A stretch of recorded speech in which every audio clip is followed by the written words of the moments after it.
What's the technology like on the front end? Does it use any kind of JavaScript type frameworks or anything like that? So I looked at all the different ways of doing it. So the way that we did things with Perch in its control panel for our CMS was that, because that's been going nearly 10 years now. Yep. And the interface, that is HTML, CSS, and jQuery. Right. Okay.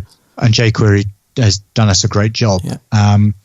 But that was the sort of place my day-to-day development was coming from. And so I thought, well, jQuery, that's a bit old hat, isn't it? I should be looking to see what else is out there. And I looked at React, and I've looked a little bit at Vue, and I've looked at Angular, and, the main players. Yeah. And I decided what I really needed was HTML and CSS, and then just a sprinkling of bits of JavaScript wherever JavaScript was needed. So I'm just literally writing vanilla JavaScript with no framework. I love that. For the little bits where it's needed. I love that. Just trying to use as little JavaScript as possible. Yeah.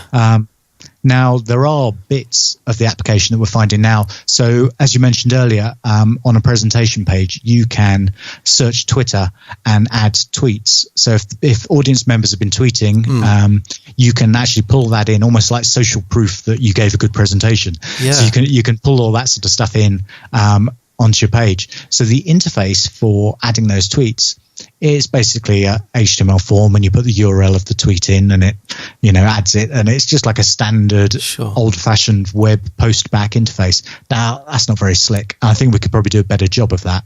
Right. So I'm looking at this point, maybe probably leaning towards Vue as a framework, just to start using it for specific page components to say, right, this interface for adding tweets, I'm going to do something a bit more interactive, and I'll just target that. But I'm not looking at moving the entire interface into JavaScript, because really, I don't think it needs it.